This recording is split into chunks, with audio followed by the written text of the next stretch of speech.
alas 6 ng gabi. So yung araw ngayon dito Chingodol hanggang alas 8. Kaya let's go, samahan nyo ko doon. Papawis tayo. Ito pala yung ano namin dito, likuran ng aming company. So magbibisikleta ako papunta doon sa may court.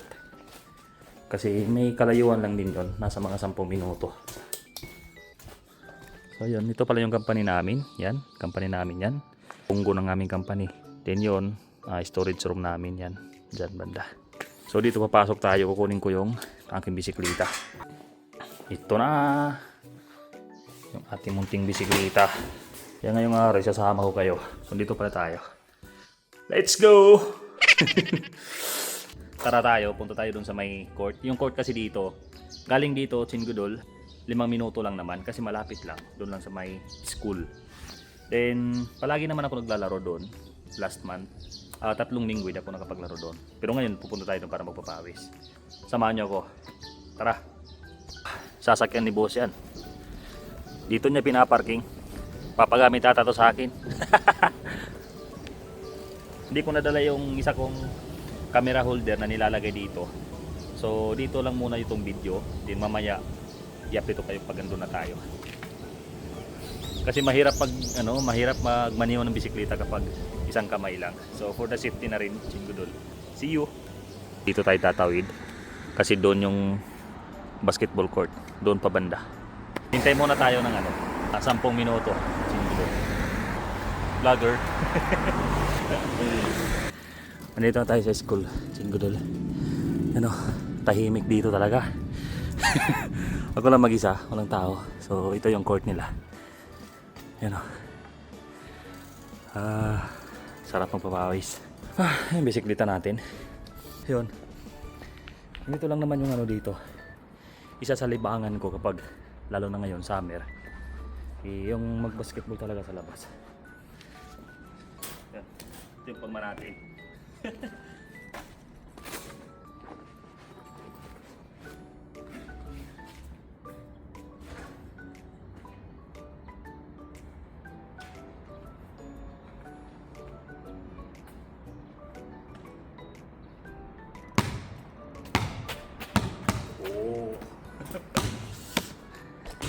Ito lang yung libangan, Chingodol.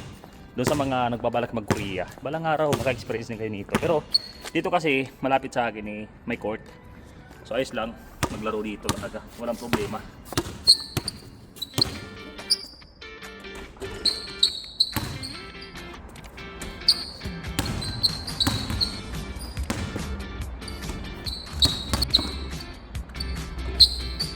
Wow! Bilis akong pawisan.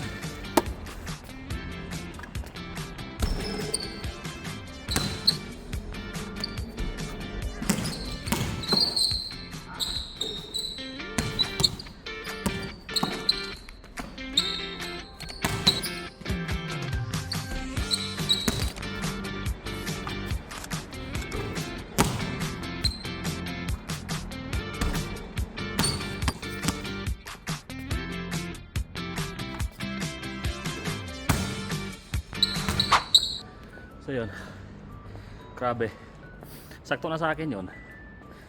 Ilang tapon lang ng bola, tapos sabay takbo, yun, pinawisan na ako.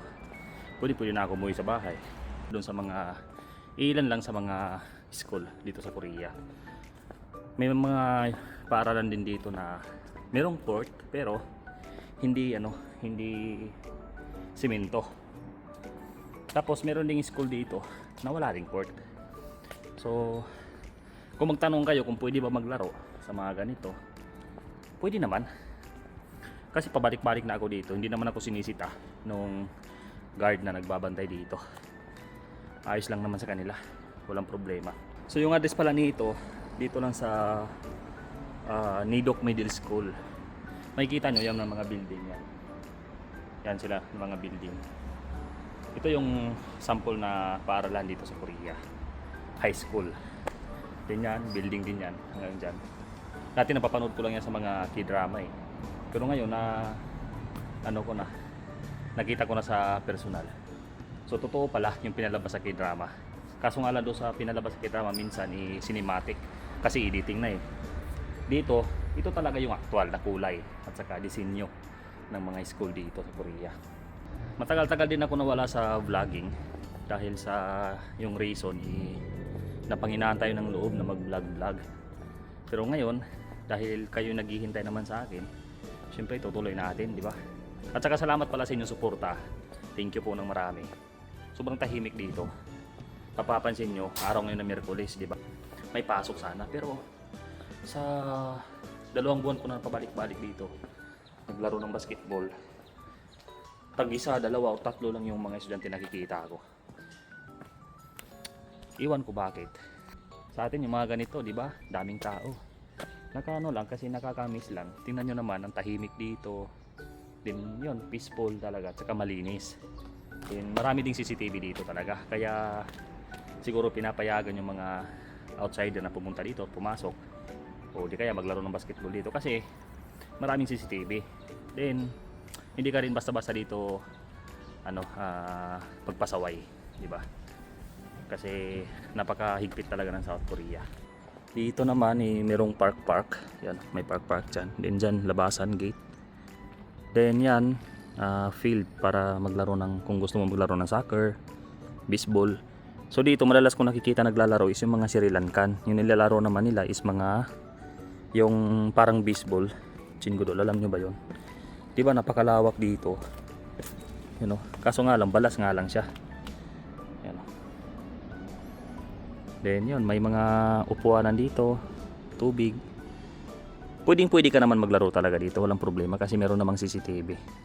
Then hindi ka din pwede gumawa dito ng mga masasama. Kung pasaway kang tao, huwag kang parang pumasok dito kasi maraming CCTV talaga nakakalat. Minsan magtataka ka na lang talaga na ganito pala yung South Korea talaga sa actual kapag nakapunta ka na dito, kasi yung tahimik, disiplinado lahat yung mga tao dito. Kahit kanto, kahit mga park lang o mga simple lang na mga lugar, mayroon talagang mga CCTV nakakalat. Kapag pasaway ka at saka gumawa ka ng hindi maganda, may pupuntahan ka talaga, di ba? Ganito sana sa atin kung maayos lang yung pamamalakad ng mga gobyerno, pero wala tayong magawa kasi ordinaryong mamamayan lang tayo. Yon, dito na lang muna ako. Alam nyo ba, Chingodol, meron din sila mga iniwan dito na mga umbrella, mga payong. Uuwi na ako sa bahay kasi pinawisan na ako. At saka nais ko lang pala magpasalamat sa inyo doon sa mga nakasubaybay pa rin sa vlogging natin dito sa YouTube.